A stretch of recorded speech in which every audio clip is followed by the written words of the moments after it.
The great chamber of Zenith Prime Station floated in the darkness between stars where no single species could claim advantage. Inside its crystalline walls, representatives from 12 different worlds gathered to discuss matters of galactic importance.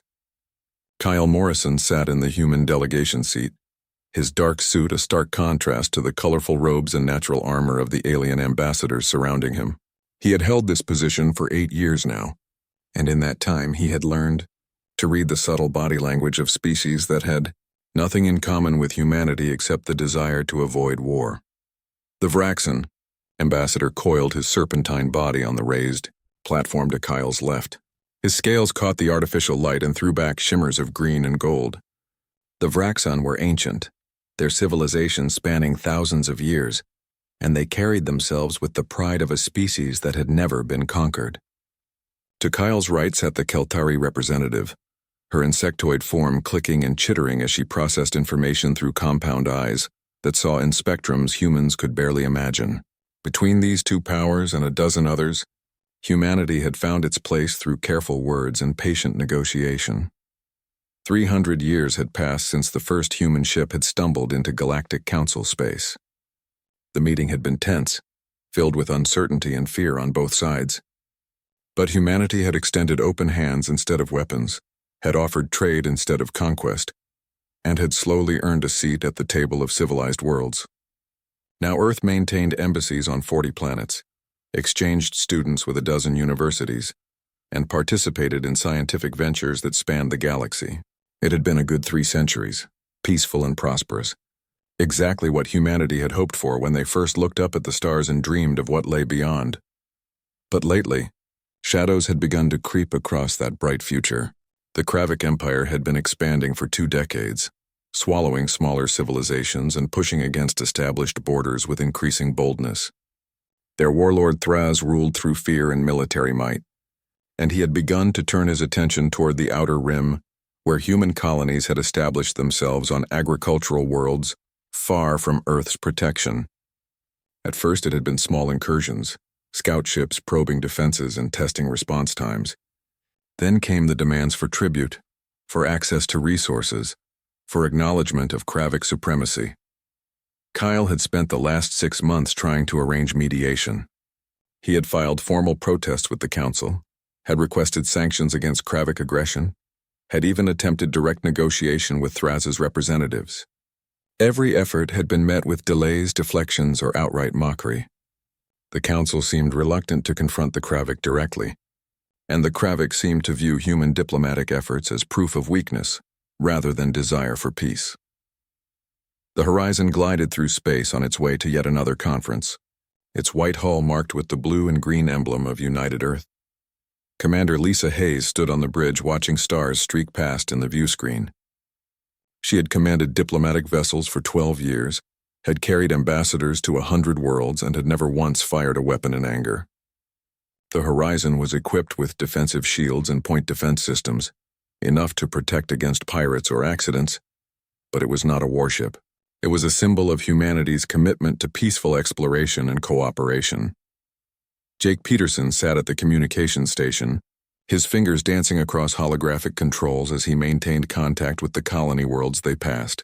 Each world reported the same story: Kravik ships in their space, Kravik demands growing bolder, Kravik soldiers landing on outlying settlements to claim supplies and territory. The colonists were afraid, but they trusted that Earth would find a diplomatic solution. They believed that the Council would step in, that reason would prevail, that war could be avoided through negotiation and compromise. Dr. Helen Carter reviewed the proposals in her quarters, her eyes scanning through hundreds of pages of carefully crafted agreements. She had spent weeks developing these documents, each one offering the Kravik something they claimed to want. Resource-sharing agreements that would give them access to minerals and agricultural products, cultural exchange programs that would help them integrate into the galactic community, territory adjustments that would address their expansion needs without requiring conquest. Every proposal was designed to give Thraz a way to back down without losing face, to turn aggression into cooperation, to transform an enemy into a neighbor. But Helen knew that all her careful work might be meaningless. She had studied the Kravik culture and history, had analyzed their patterns of behavior across 2 centuries of contact with other species. They respected strength and despised weakness. They valued direct action over subtle negotiation. And most troubling of all, they seemed to interpret humanity's endless patience as evidence that humans were incapable of defending themselves. The Council had made the same mistake. Over 300 years, humanity had declined every military alliance, had refused to participate in border conflicts, had chosen mediation over confrontation in every dispute. When the Zelnar Confederacy had requested human assistance in their war against the Dreth Collective, Earth had sent doctors and engineers instead of soldiers. When pirates raided shipping lanes, human vessels had upgraded their shields and hired escorts rather than form military patrols. When territorial disputes arose, humans had been the first to suggest compromise and the quickest to accept reduced claims. To species that had evolved in environments of constant competition and conflict, this behavior seemed inexplicable. The Vraxen had spent their early history conquering every other intelligent species on their world. The Kelthari had evolved from hive warriors that fought bitter wars over territory and resources. Even the more peaceful council members had military traditions stretching back millennia, because every civilization eventually faced threats that could not be negotiated away. Humanity's consistent choice of diplomacy over force seemed to suggest either remarkable wisdom or remarkable cowardice, and most council members had privately concluded it was the latter. Kyle had heard the whispers and seen the dismissive gestures. He knew that many ambassadors viewed humanity as useful, but ultimately unimportant, a minor power that would inevitably be absorbed by stronger neighbors. He had reported these attitudes back to Earth, had warned that humanity's reputation for peaceful behavior was being interpreted as inability rather than choice. But the response from Earth had always been the same: continue diplomatic efforts, avoid military confrontation, prove through patience and persistence that civilization could advance without violence. Now the Kravik had claimed 3 worlds in the Outer Rim, agricultural colonies where tens of thousands of humans had built lives far from Earth. The colonists had evacuated to underground shelters when the Kravik fleets arrived, had watched from below as alien soldiers planted flags and declared the planet's property of the Empire. No shots had been fired, no resistance offered. The Kravik had taken what they wanted, and humanity had protested through official channels, had filed complaints with the Council, had requested emergency sessions to address the violation of sovereign territory. Thraz had responded by announcing that humanity had 1 month to acknowledge Kravik authority over the occupied worlds or face further expansion into human space. He made these declarations publicly, broadcasting them across council networks where every species could hear humanity being threatened and humiliated. It was a test, Kyle realized, a challenge designed to force humanity to either fight or surrender. Thraz believed he had measured human capabilities and found them wanting. He thought he understood what humanity was capable of, thought he had identified a weak target that would yield territory and resources without significant resistance. The warlord had no idea how badly he had miscalculated. None of them did. The alarm started screaming at 3 a.m. station time when New Haven's orbital defenses detected incoming ships. Colony Administrator Derek Walsh had just enough time to initiate evacuation protocols before the first plasma barrage struck the northern continent. He watched through the command center's viewport as streaks of superheated energy tore through the atmosphere and turned fertile farmland into lakes of molten glass. The evacuation shelters were designed to withstand natural disasters and minor attacks, rated for protection against anything short of sustained orbital bombardment. Unfortunately, sustained orbital bombardment was exactly what Thraz had ordered. The Kravik fleet maintained firing solutions for 6 hours, systematically targeting population centers and infrastructure, while ignoring the desperate communication attempts from the surface. Derek managed to get most of the colonists into shelters before the bombardment reached the capital city, but the outer settlements had no warning and no chance. When the Kravik ships finally ceased fire and moved on to their next target, 40,000 people were dead, and New Haven's surface was scarred with craters that would glow with residual heat for months. News of the massacre reached Zenith Prime within hours. Kyle Morrison was reviewing trade agreements when his assistant burst into the office with a tablet showing preliminary casualty reports. He read through the list of confirmed dead with hands that refused to stay steady, scrolling past names of people he had never met until he found the ones that mattered. His sister Rachel had moved to New Haven 5 years ago with her husband and 2 children, seeking the quiet life of a frontier farmer far from Earth's crowded cities. Her name appeared on the casualty list along with her entire family. They had been in the southern agricultural zone when the bombardment began, too far from the shelters to reach safety in time. Kyle set down the tablet very carefully and walked to the council chamber without saying a word to anyone. His assistant tried to follow, but he waved her away, needing these few minutes alone to transform grief into something he could use.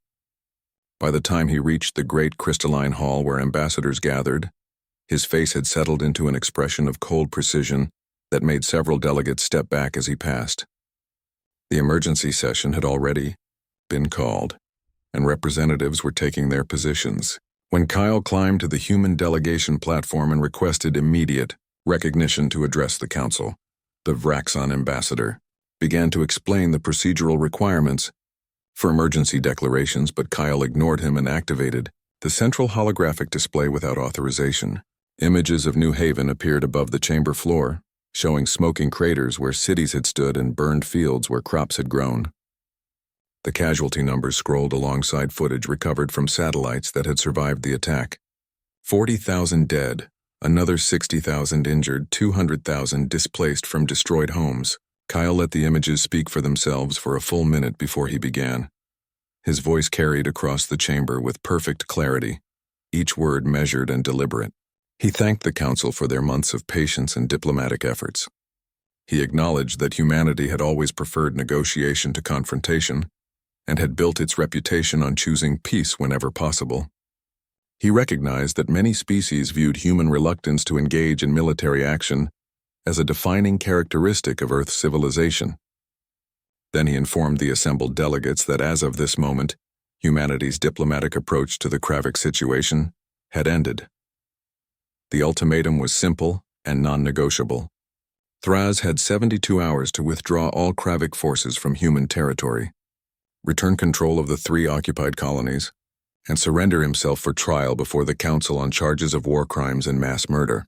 If these conditions were not met within the specified time frame, Earth would respond with full military force and would continue operations until the Kravik Empire no longer posed a threat to human worlds or any other peaceful civilization.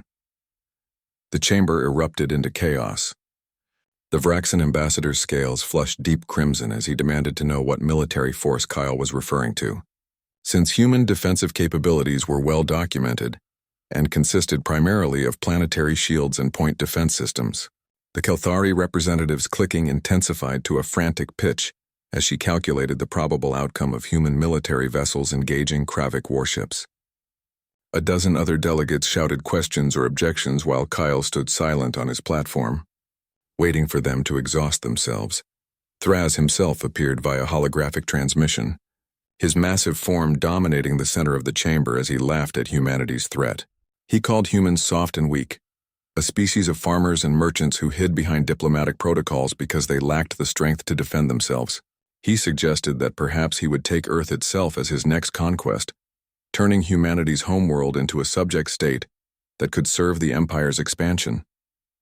His words dripped with contempt and certainty, the absolute confidence of a warlord who had never faced real opposition. Kyle listened to the mockery without expression. When Thraz finished his speech and cut the transmission, Kyle activated his personal communicator and spoke a single phrase that was transmitted on secure channels back to Earth. Authorization granted. Then he gathered his materials, left the council chamber, and returned to the human embassy to begin making arrangements for his sister's memorial service. Captain Ryan Foster received the activation order while the Valiant was stationed in the Helix Nebula, one of 50 vessels hidden in deep space locations that no council survey had ever mapped. The ship had been his command for 7 years, 7 years of endless drills and simulations and maintenance checks, while waiting for orders that everyone hoped would never come. The Valiant was not a diplomatic vessel or a cargo hauler or a colony transport. It was a warship, built in secret orbital yards and equipped with weapon systems that incorporated 3 centuries of theoretical research into practical applications. Ryan had joined the United Earth Forces at 18, following a family tradition that stretched back before humanity had left their homeworld. His grandfather had served in the old national militaries before unification, had fought in conflicts that killed millions and nearly destroyed civilization. Those wars had taught humanity terrible lessons about the cost of violence and the importance of restraint. But they had also produced knowledge about tactics and strategy and organized warfare that could not be unlearned. Earth had chosen peace, but had never chosen to be unprepared. The crew moved through activation procedures with practiced efficiency. Engineer Carla Simmons brought the main reactor online, routing power to systems that had been in standby mode for years. Weapons Officer Greg Murphy initialized targeting computers and loaded combat algorithms that had been refined through millions of simulation hours. Navigation plotted routes to the rally point where 50 human warships would gather before proceeding to their target. Communications established encrypted links with Fleet Command and began receiving updated intelligence on Kravik positions and defensive capabilities. Throughout the ship and across the hidden fleet, men and women prepared for a mission they had trained for but never expected to execute. They were descendants of warriors and peacemakers both, carrying the dual legacy of a species that understood violence intimately and chose to avoid it whenever possible. They knew the history of human conflict, had studied the wars that nearly ended their civilization, and had volunteered to carry that burden so others could live in peace. Now someone had crossed the line that humanity had drawn, had killed innocents who could not defend themselves, and had mistaken restraint for weakness. The 72-hour countdown began. Across council space, diplomatic channels buzzed with speculation and debate. Most delegates believed humanity was bluffing, that Earth would eventually back down and seek another diplomatic solution. A few wondered if humans had hidden capabilities that might surprise the Kravik. None of them, not even Kyle Morrison's closest allies, understood the true scale of what was about to unfold. The Kravik had assumed humans feared war. They were about to learn that humanity remembered war far too well, and that memory made them the most dangerous opponent Thraz would ever face. The 72 hours expired with no response from Thraz, except another mocking broadcast, where he announced plans to occupy 2 more human colonies. Admiral Linda Shaw received confirmation of the warlord's refusal exactly 3 minutes after the deadline passed, and gave the order that 50 ship captains had been waiting to hear. The human fleet dropped out of slip space at the edge of the Kravik forward operating base with such perfect synchronization that their emergent signatures appeared on sensors as a single massive contact before resolving into individual vessels. The Kravik base commander had perhaps 30 seconds to process what his instruments were showing before the first human ships opened fire. Those 30 seconds must have felt like an eternity as he stared at sensor readings that made no sense, watching 50 warships appear where intelligence reports insisted no human military presence existed. His distress signal barely finished transmitting before the base's outer defensive platforms began exploding in sequence, each one targeted and destroyed by weapons that moved faster and hit harder than anything the Kravik had encountered before. Admiral Shaw stood on the bridge of the dreadnought Liberator and watched tactical displays update in real time as her fleet executed the attack plan. 3 centuries of theoretical warfare studies had produced combat doctrines that incorporated lessons from every major conflict in human history, refined through simulation and updated with technologies the Council had never imagined existed. The Liberator itself massed twice as much as the largest Kravik battleship and carried enough firepower to level a continent, but Shaw had no intention of using indiscriminate force. Her orders were explicit: disable or destroy every military installation and vessel, but accept surrenders and avoid civilian casualties wherever possible. The Kravik fought back with the brutal efficiency that had conquered 17 star systems. Their ships moved in tight formations, overlapping shields and concentrating fire on single targets while their fighters swarmed around larger vessels looking for weak points. It was a proven strategy that had overwhelmed dozens of species, but they had never faced an opponent quite like humanity. Other races had evolved on stable worlds where survival meant competing for resources or establishing dominance hierarchies. Humans had crawled out of an environment that demanded constant vigilance against predators and rivals alike, had spent 10,000 years turning survival instincts into organized violence, and had nearly destroyed themselves perfecting the art of war before finally learning when not to use it.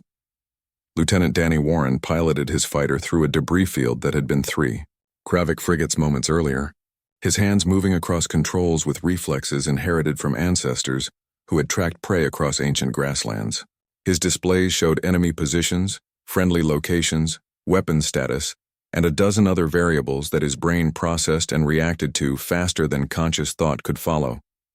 A Kravik interceptor lined up on his tail, and Danny rolled his fighter through an evasive pattern that ended with the enemy vessel in his sights instead, its shields collapsing under a burst from weapons that had been designed by engineers who understood both physics and psychology.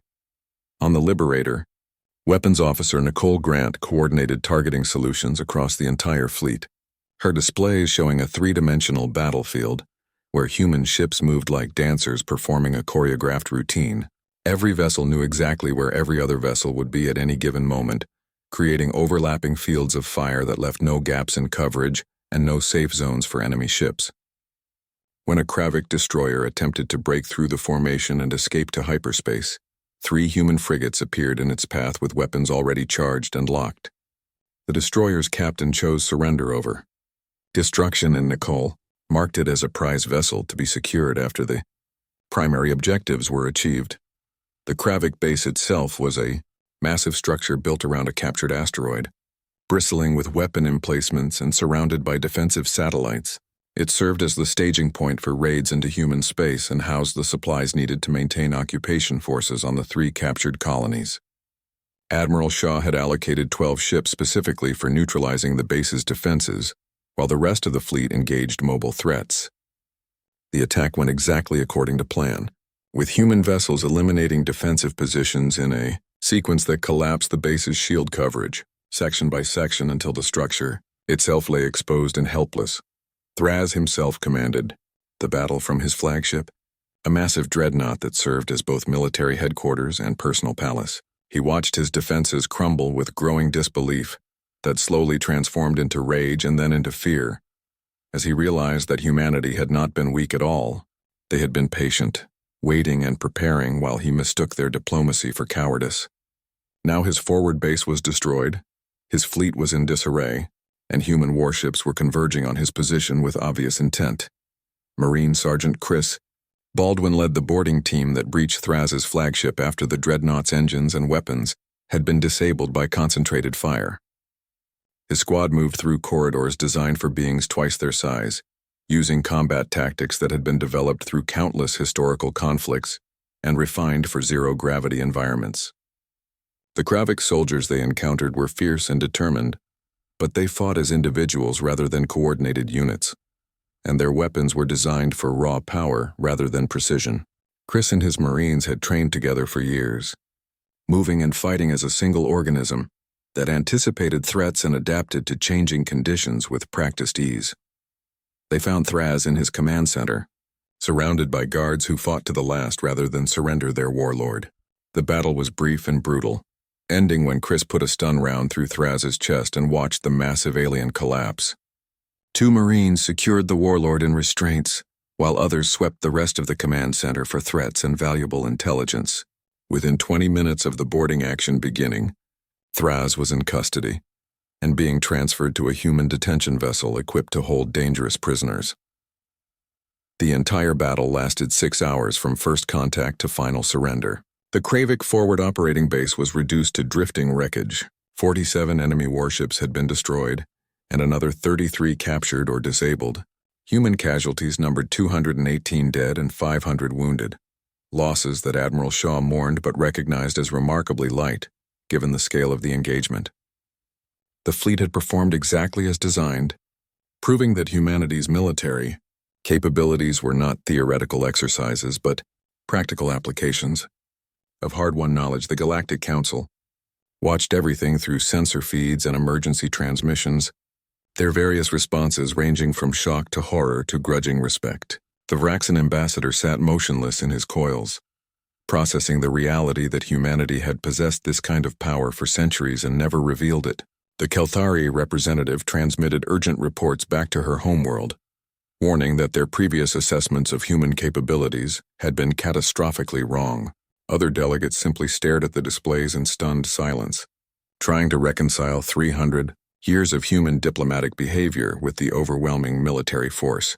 They had just witnessed hidden shipyards that had been dismissed as civilian infrastructure were revealed as massive military-industrial complexes capable of producing warships that matched or exceeded anything the Council races possessed. Automated defense networks that had been cataloged as asteroid mining operations turned out to be weapon platforms positioned to protect human space from any direction. Research stations that supposedly studied stellar phenomena had actually been developing weapons and defensive technologies in secret, while humanity smiled and negotiated and carefully avoided any situation that would require showing their true capabilities. Kyle Morrison sat in the council chamber and watched ambassadors who had dismissed him for years suddenly regard him with new expressions, fear and respect mixed with anger at the deception, though several delegates seemed to understand why humanity had chosen to hide their strength. It was a lesson that Earth had learned through bitter experience, written in the ashes of cities destroyed by nuclear fire and the mass graves of genocides committed with industrial efficiency. A civilization that revealed its full power invited challenges from those who sought to test themselves against the strongest opponent. A civilization that appeared weak invited contempt and exploitation.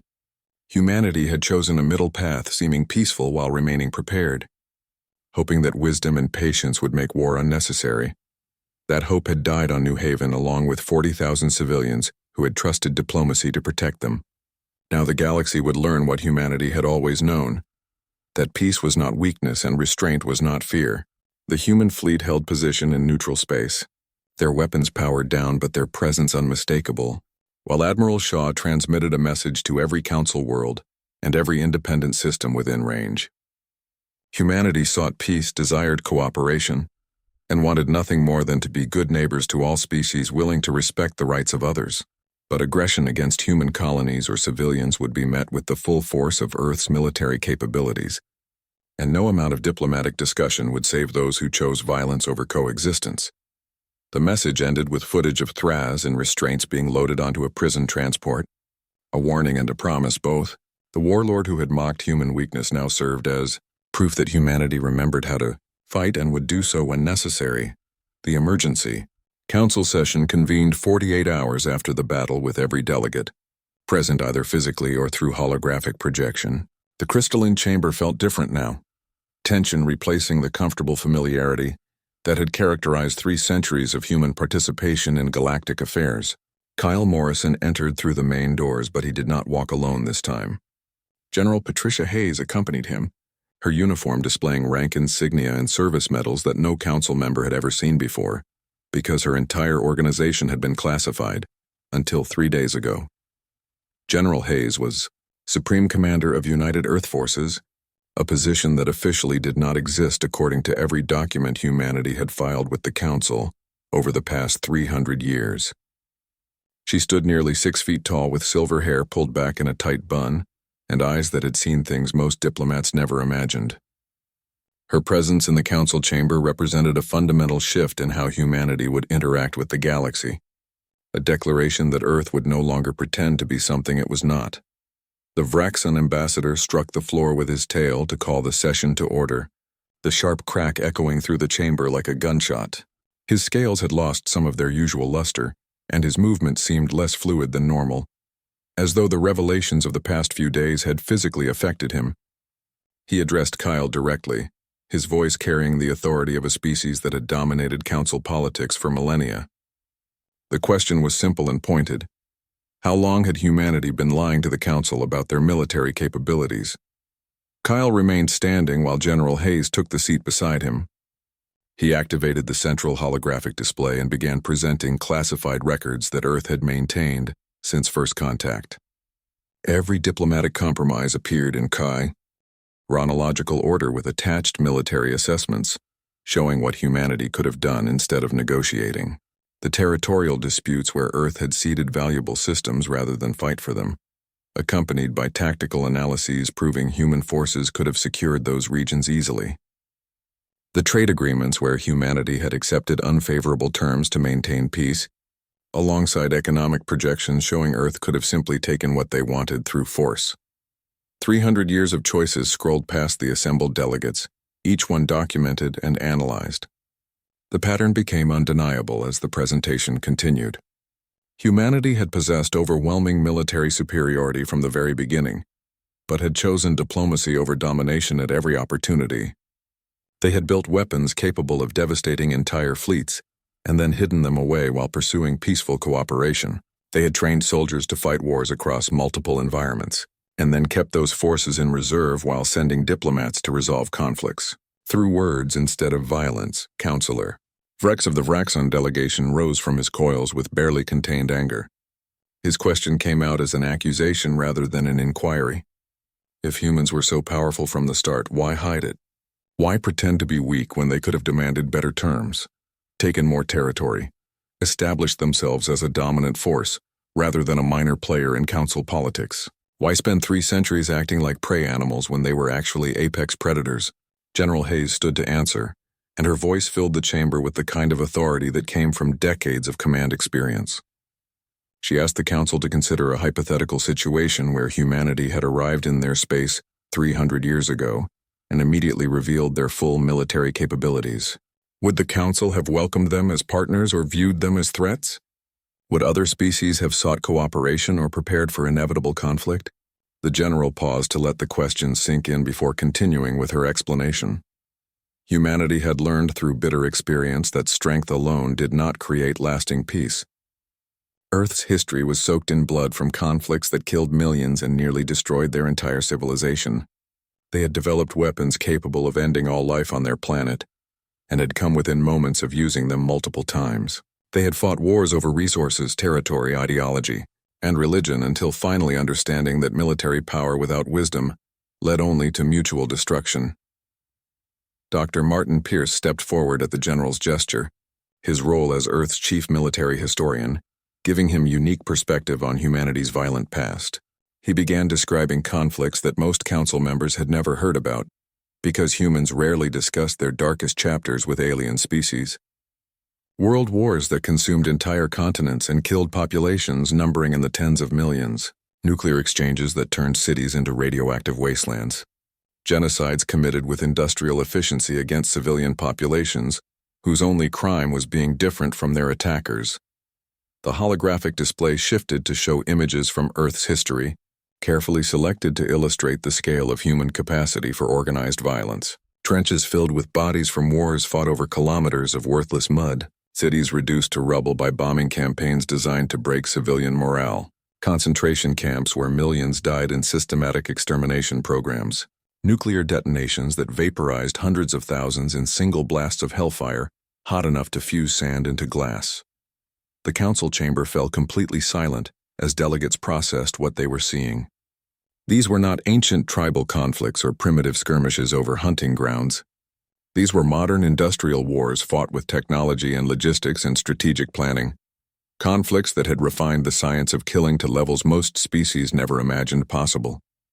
Humanity had not evolved in an environment of constant warfare like some races, but they had created one through their own actions and spent thousands of years perfecting methods of destroying each other. Dr. Pierce explained that Earth's unification had not come from enlightenment or natural evolution toward peace. It had come from exhaustion and terror after humanity finally developed weapons powerful enough to end their entire species. Nuclear arsenals capable of rendering the planet uninhabitable had forced cooperation because the alternative was extinction.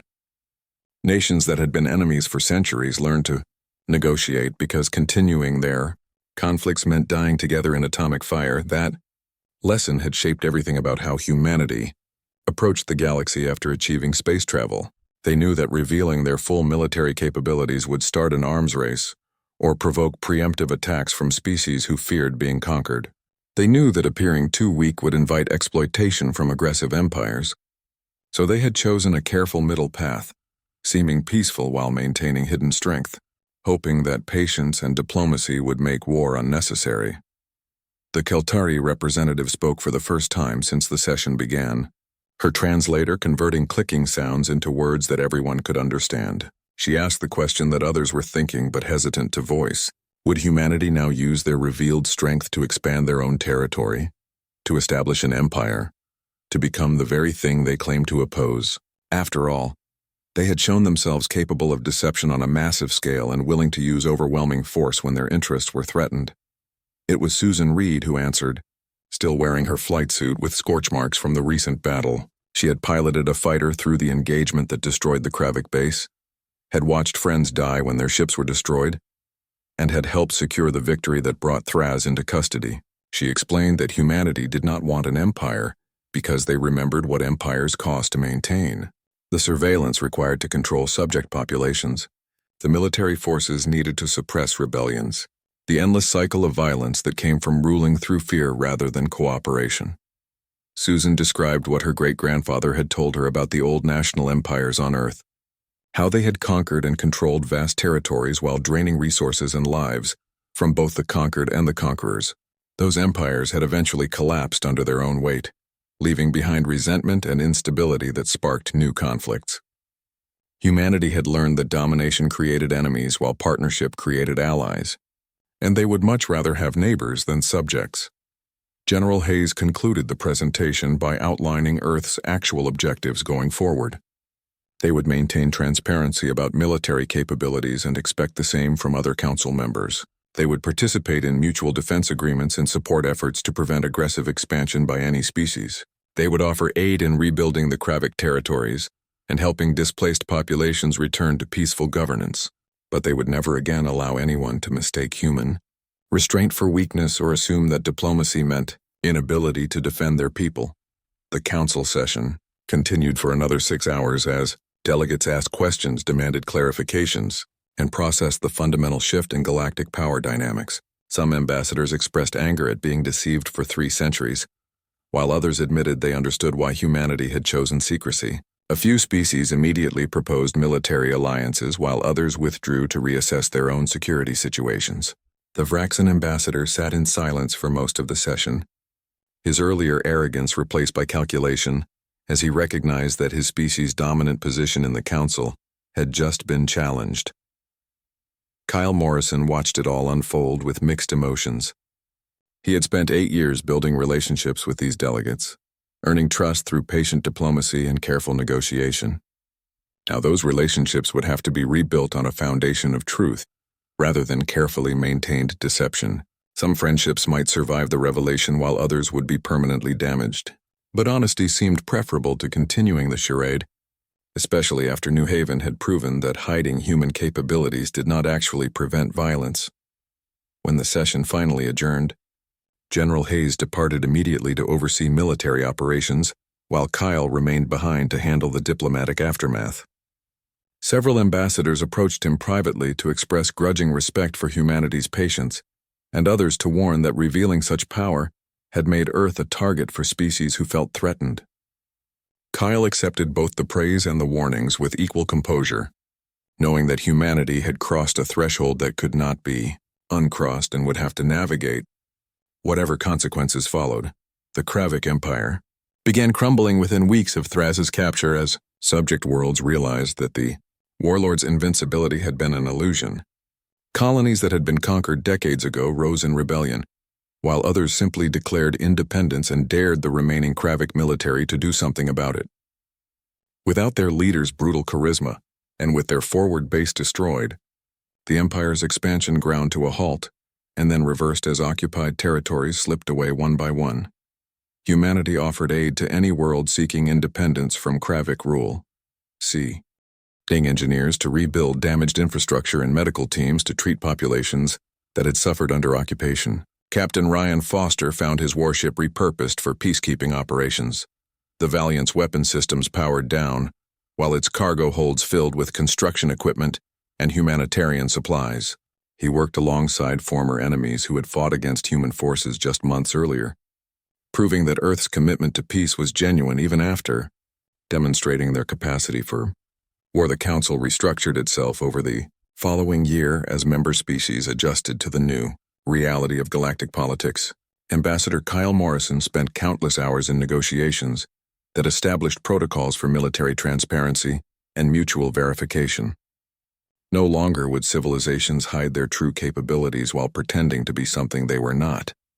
Instead, each species would maintain open records of military forces and allow periodic inspections to ensure that no one was secretly preparing for conquest. The Vraxan ambassador initially resisted these changes, arguing that his civilization's long history of dominance gave them special status within the council. But his protests lost force when other delegates pointed out that Vraxan military superiority had been more assumed than real, and that several species, including humanity, could now field forces that matched or exceeded anything the reptilian empire possessed. The ambassador eventually accepted the new framework with as much grace as he could manage, recognizing that clinging to the old order would only isolate his people. The Kelthari representative became one of humanity's strongest advocates for the new transparency protocols. Her species had evolved from hive warriors and understood the value of knowing exactly what threats existed, rather than guessing in the dark. She worked closely with Kyle to develop inspection procedures that protected legitimate security concerns, while preventing the kind of deception that humanity had practiced for 3 centuries.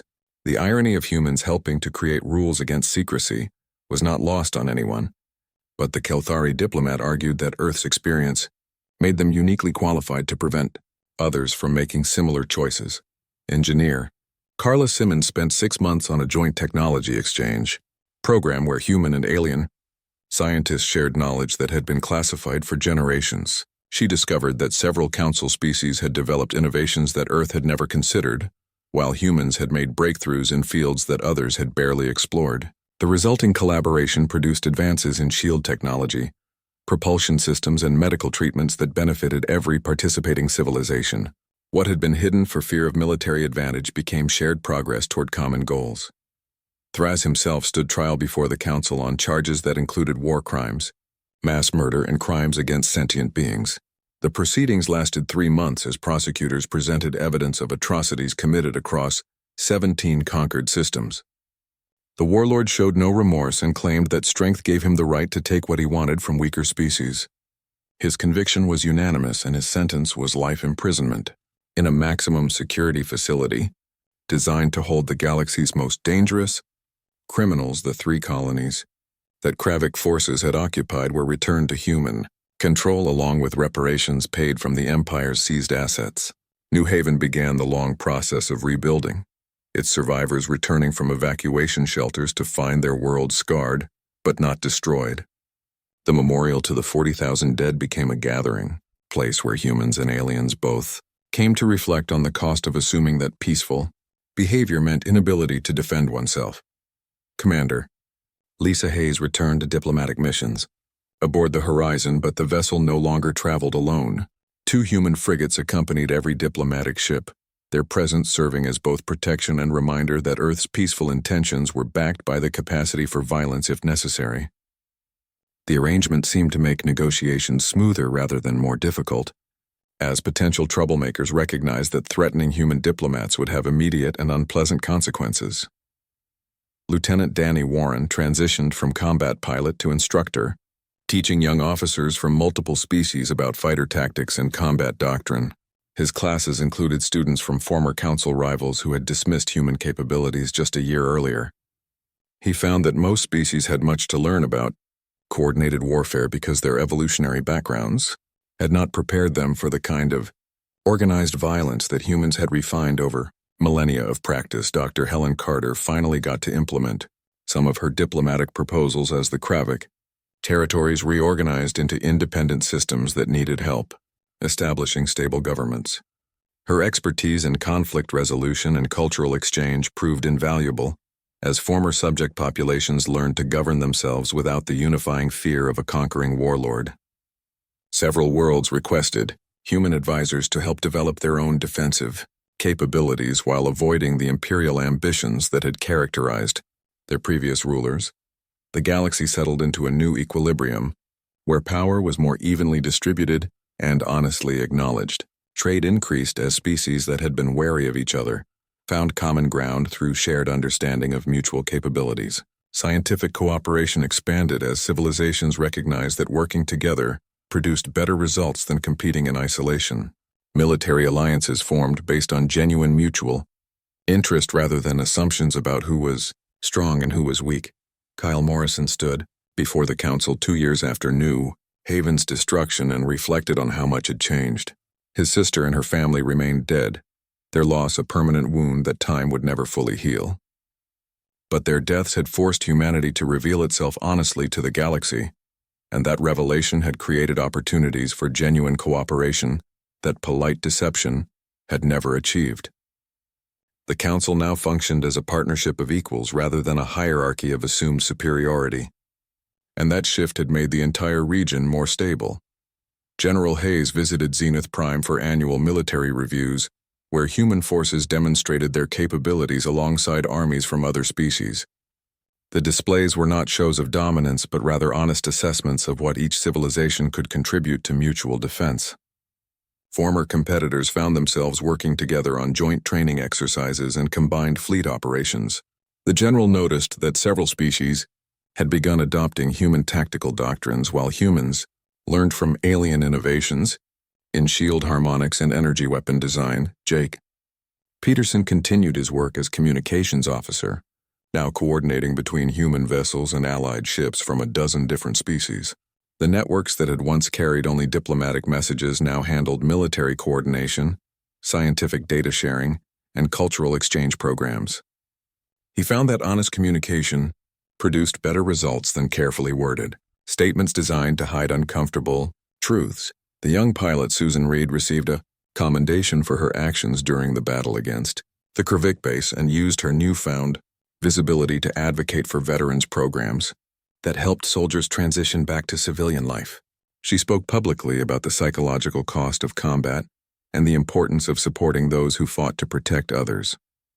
Her honesty about the difficulties of warfare resonated across species lines because violence took similar tolls regardless of whether the combatant was human or alien. At the New Haven Memorial, fresh flowers appeared every day as visitors from across the galaxy paid their respects to the civilians whose deaths had changed everything. The inscription remained simple and profound, a reminder written in every council language that peace required both the wisdom to avoid violence and the strength to resist aggression. The 40,000 dead had not died in vain because their sacrifice had forced humanity to step out of comfortable shadows and reveal themselves honestly to neighbors who needed to understand that restraint was a choice rather than a limitation. The Galactic Council had assumed humans feared war because they consistently chose peace over conflict. That assumption had been understandable, but wrong in ways that nearly cost humanity everything. Earth did fear war, but not because they lacked the capacity to wage it. They feared war because they understood it intimately, had studied its methods and costs across thousands of years, and knew that victory often destroyed the victors as thoroughly as the defeated. Now the galaxy understood that a species which truly comprehended the price of violence made both the most dangerous enemy and the most valuable ally. Humanity would talk first, negotiate second, and fight only when all other options had been exhausted. But when forced to fight, they would do so with the full weight of their terrible knowledge, bringing to bear every lesson learned from millennia of organized warfare, refined through centuries of peaceful preparation. The Council would never again mistake human intentions or capabilities. Peace was not weakness, restraint was not fear, and diplomacy was not inability. Humanity had proven all of this through actions that spoke louder than any words could convey. The galaxy had learned its lesson, and in learning had found partners rather than prey, allies rather.